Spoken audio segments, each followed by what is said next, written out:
Negros Oriental is famed for its rich cultural and historical heritage, as well as its abundance of natural resources. Join me on my voyage of discovery as I experience some of what this beautiful province has to offer.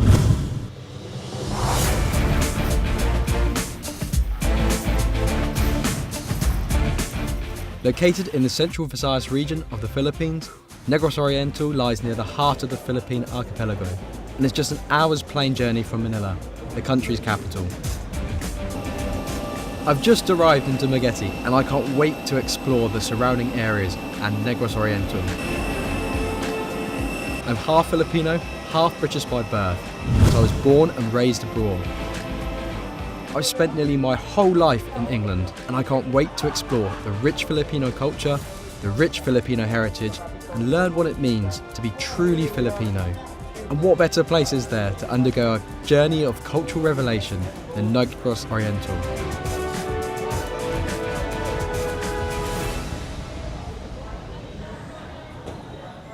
It's time to grab my things and start the adventure.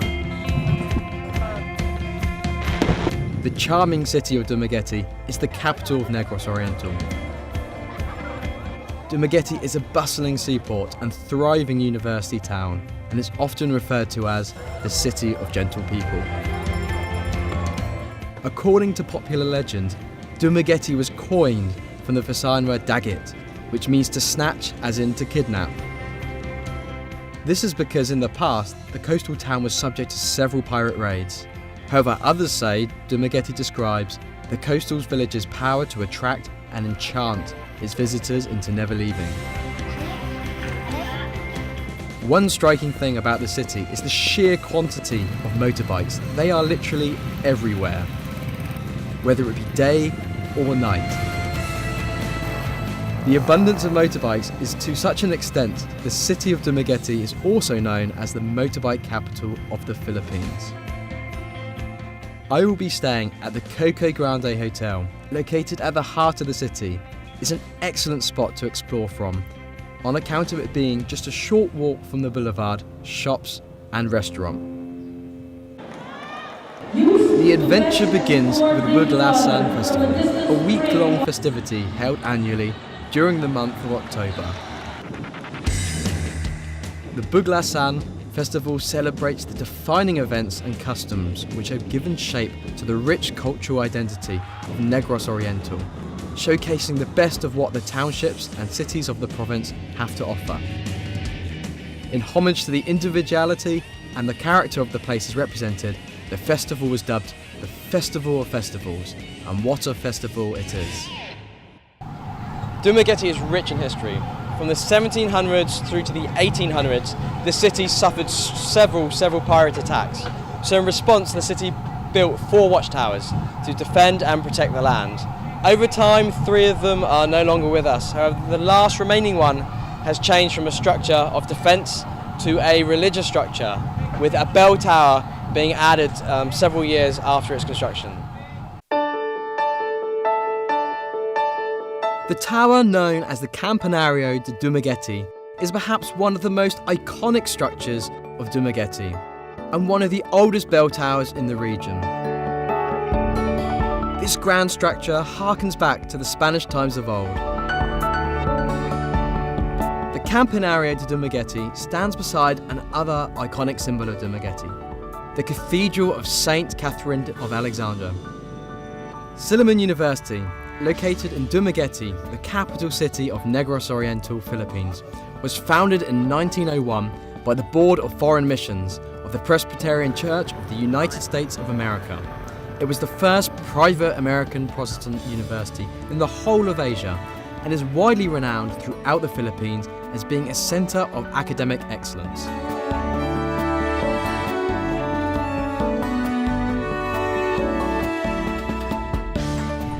Education is an integral part of Philippine culture, and that's particularly true of Dumaguete City. Dumaguete City is synonymous with university and university living. The university is named after Dr. Horace Brinsman Silliman, a Christian philanthropist from New York who donated $10,000 to start the school. This beautiful building you can see behind us is actually from America.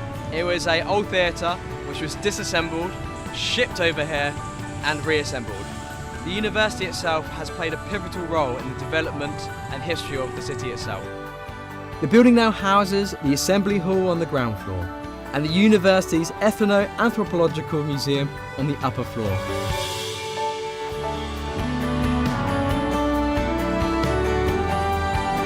Over 300 acacia trees are scattered throughout the campus. These beautiful trees provide a home for several birds, and the campus itself is designated a bird sanctuary. Another famous university of Dumaguete is the St. Paul's University, Dumaguete, a private Catholic university. On October the 29th, 1904, 7 pioneering sisters of the Congregation of the Sisters of St. Paul of Chantres set foot upon the shores of Dumaguete to spread their passion for education. For those that like to wake up at the crack of dawn to welcome in the new day, one of the best places in the Philippines to witness the burgeoning sun's golden majesty has to be Rizal Boulevard. Built in 1916, the capital seafront boulevard stretches 780 metres long and is considered the show window of Dumaguete City. Lined with old trees which flutter in the cool sea breeze, Boulevard forms part of Dumaguete's character and charm. The Rizal Boulevard was named after the Philippine national hero, Dr. Jose Rizal. Today the promenade is a popular place for a brisk morning stroll or a healthy jog. With the beauty of the new day sought in and the sun shining down on the city of Dumaguete, I feel in the mood to explore. Within walking distance from the boulevard is the Dumaguete Market. On the way there, I encountered a rather strange device. This is a prime example of Filipino ingenuity. This is a really strange machine. It's an ATM, but an ATM with a difference. Rather than dispensing money, it dispenses water. So I'm going to have a quick go. We'll put the peso in here. Yeah. See? This is fresh mineral water, straight from the tap. Yeah, that's brilliant. The Dumaguete Public Market is home to several local eateries, known as Painitans, which open at the crack of dawn. After a relaxing stroll along the boulevard or a healthy jog, it's the tradition of the Dumagueteños, that is the local people of Dumaguete, to enjoy some native snacks. We have our friend Imelda here, who's an expert on some local food. She's going to help me understand what some of these tasty snacks are. So we start off with this one. This is called budbud with chocolate. So this is budbud with chocolate. It's made from gelatinous rice, and we can see a nice strip of chocolate here. How do you eat this? Do you just taste?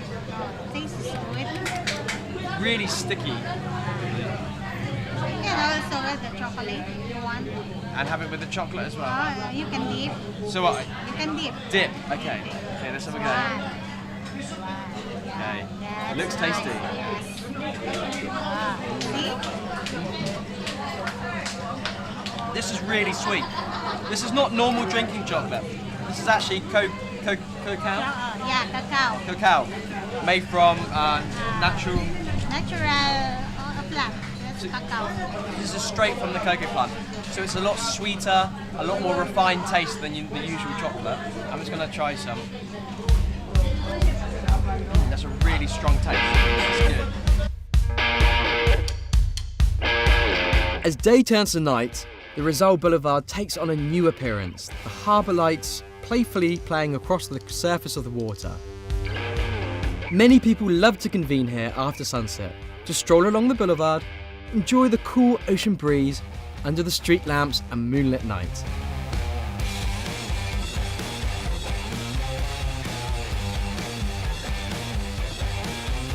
At night, the boulevard swells with vendors selling an ensemble of street foods. Street food literally next to the street. You can almost feel the traffic brushing up against you and hear the sounds of the horns behind you. Many people come to enjoy a beer, eat, relax, and hang out with friends and family. I've heard some really interesting stories about Filipino food from my mum back home, and I'm quite excited here to sample some of the local street food. None more so than some balut, as well as some squid and some tempura. So, could I buy some balut, please? 16. Can I have 4 pieces? I'm actually really scared to try this food.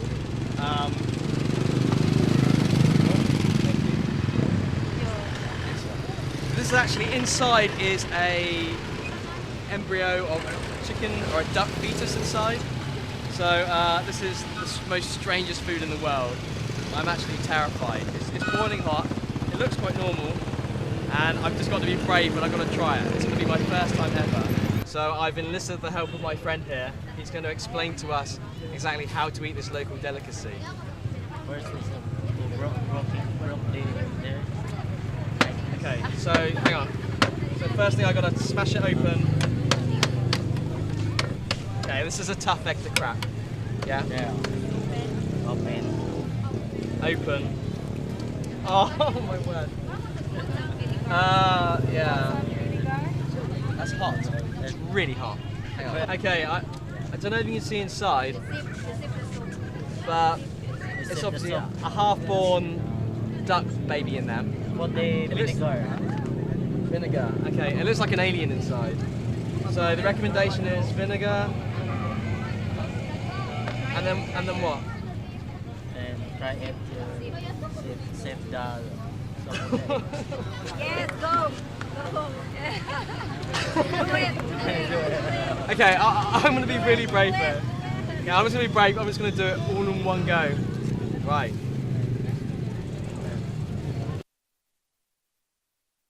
Hiya High Treehouse Bar and View Deck, located along Rizal Boulevard, not only offers seafood, but several dishes from around the world. Try a taste of Italian with their freshly made hand-tossed pizza. Or sample a taste of the Orient with expertly prepared sushi, ranging from the traditional to the modern. A must-try is the torch sushi, a simple twist on a classic dish. The Bruce Lee roll is made from crab, stick, cucumber, mango and torched tuna with eel sauce. Torching the tuna is said to enhance the flavour and bring out the juices that are hidden within the fish. Another innovation is the Maguire roll, herby shrimp, cucumber and mango cooked tempura style. Sat before me is a wonderful array of really succulent food. It looks something out of a tropical paradise. This food is certainly fresh, straight out the sea or straight from the land. Hence the name of the restaurant, Lab As, which means fresh, pertaining to seafoods. yeah. From the east to the west, classic Western style dishes made from Filipino ingredients such as succulent Baguio beef, served with sweet corn and creamy mashed potato. And last but not least is lechon, a true Filipino classic. Rotisserie pig cooked for several hours until the meat is tender, juicy and mouth-wateringly irresistible.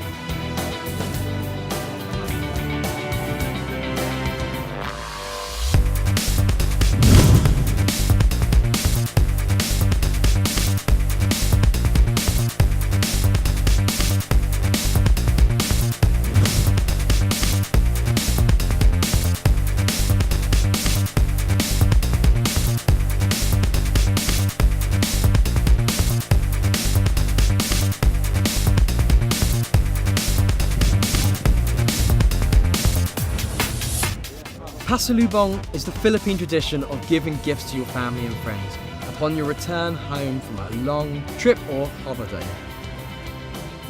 Usually the gifts are of regional significance, thereby allowing, in a small way, family and friends to share in the experiences of the traveller's journey.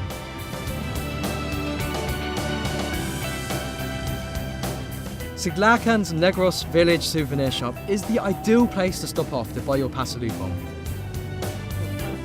It boasts an array of native products, beautiful pieces made from skilled artisans, and a diverse range of handicrafts.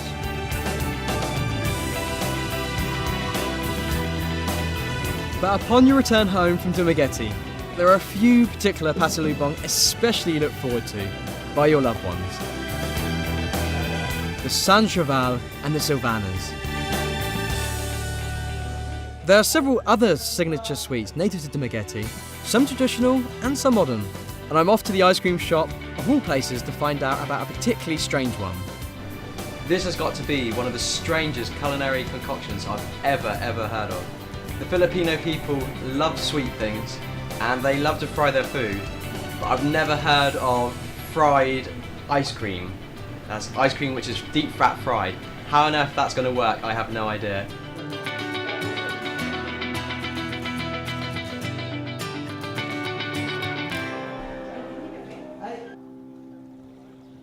Apart from the rich cultural heritage and history of Negros Oriental, there is a multitude of natural adventures to be had. Negros Oriental is a proverbial treasure trove of marine life. My journey of marine discovery begins at Malatapay Wharf, which is situated just 20 kilometres south of the city of Dumaguete.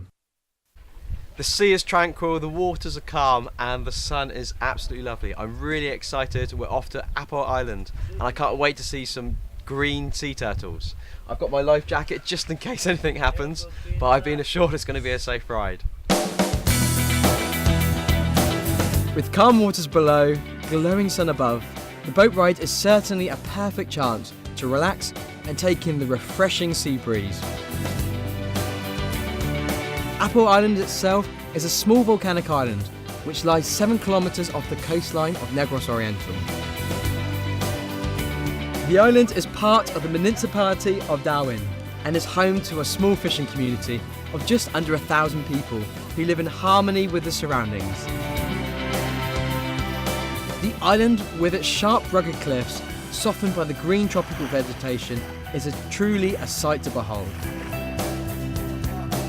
Apple Island Beach Resort is nestled in a beautiful white beach cove, framed by unique rock formations. I didn't realise that such tropical paradises existed. This is truly marvellous. It's an area of outstanding natural beauty. The water is just so clear, it's unbelievable. It's something out of Pirates of the Caribbean. I feel like I'm some pirate explorer, or maybe Robinson Crusoe. It's absolutely terrific. I can't wait to get in the water and do some diving. The resort's dive shop and its expert instructors are ready to assist you in both diving and snorkeling and cater to any level of experience. After receiving some much needed expert instruction in the art of snorkeling, it's time to cast off from shore and start the search for the sea turtles. The boat ride lasts but for a few minutes, and after receiving a few more words of wisdom, encouragement and handy tips, it's time for me to gear up and get ready to roll. After gearing up and carrying out a few safety checks, it's time for me to take the plunge into the waters and enter the domain of the turtle. Many different varieties of turtle grace the warm waters of Apple Island, coming to forage on the abundant underwater pastures. These long-lived animals are one of the jewels of the oceans, and their average lifespan far exceeds that of man. These beautiful creatures gracefully glide through the water, effortlessly, putting my swimming skills to shame. Without a doubt, the abundance of marine life makes Apple Island a premier dive site and snorkeling destination. Visitors to the island can also stay overnight at Apple Island's beach resort's beautiful cottages. At the beachside restaurant and bar, one can feast upon a variety of superb dishes, relax upon the picturesque beach, and of course, enjoy the fresh, clean air and be one with nature. I feel like a child in a candy store, salivating over the prospect of seeing some fantastic marine life. I was so surprised to hear the Philippines has dolphins, even more excited to hear that I get to have a chance to see them up close and personal. The city of Bais, also known as the Sugar City, is located on the east coast of Negros Island. It's a prime ecotourism destination and is approximately 45 kilometres north of Dumaguete. The search for dolphins and whales starts at Campignahan's Wharf, located in South Bar East Bay. The cruise takes you into Tanyon Strait, the narrow channel between the islands of Negros and Cebu, and has been acknowledged to have one of the biggest concentrations of cetaceans in the whole world. Upon reaching the strait, it's time to wait for the magic to happen.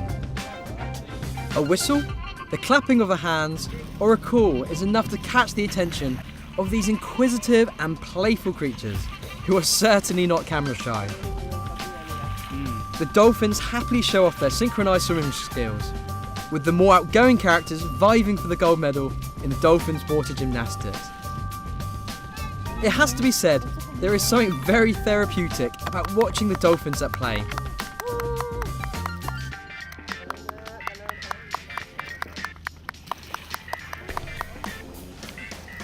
This has got to be one of the strangest geographic features I've seen in the Philippines so far. It looks like I'm stranded at sea and that I should be swimming, but I'm actually stood upon a white sand bar. And actually in total there's 7 hectares of size of this island, and it's really, really strange. And when the tide is low, the water goes away and you can actually walk naturally. And as you can see, it's only up to my waist, and a few short strides over there I fall off into the sea. So I'm going to make sure I stay on the island. This is just in case I fall off. But no, it's really picturesque and really beautiful. The waters are so clear and the waters are refreshingly warm. Manhuyod White Sandbar is situated on the edge of North Bar East Bay in the Tanyon Strait, and is a popular place to stop over during dolphin and whale watching expeditions. It is easily accessible from a variety of places, such as the Campignahan Wharf in South Bar East Bay and from Manhuyod itself. The sandbar is the perfect place to swim, a waist-deep natural swimming pool in the middle of the ocean. From a distance and at high tide, the 4 cabana-style cottages appear to be floating in the middle of the ocean.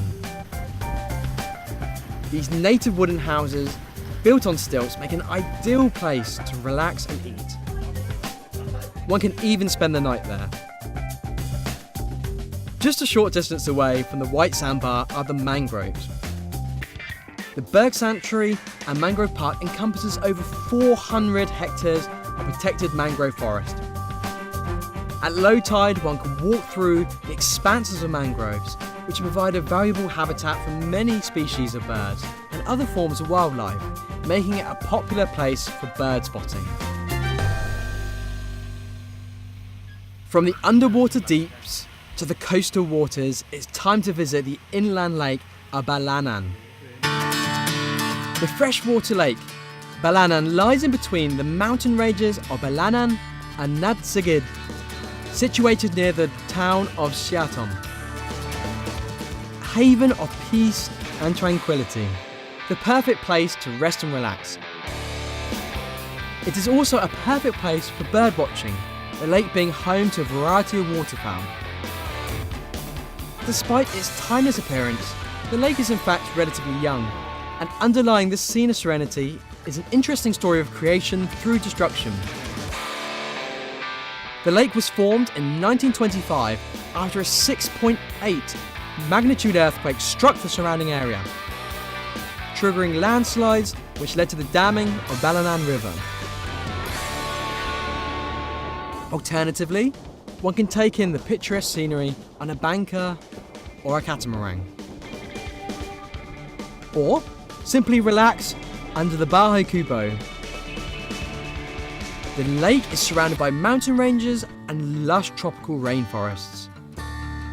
The surrounding forests are home to more than 100 Baliti on banyan trees.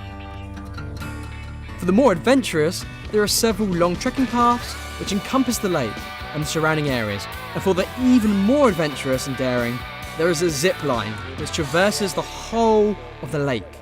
I've had a great time in Negros Oriental. It's a place rich in history, rich in culture, and rich in natural resources. It's truly a fantastic place. I feel that I've learned a lot about Philippine culture and reconnected with my Philippine side. The most memorable experience is perhaps some of the local delicacies, like bulots, as well as swimming with the turtles and seeing the dolphins. It's truly, truly splendid. Oh!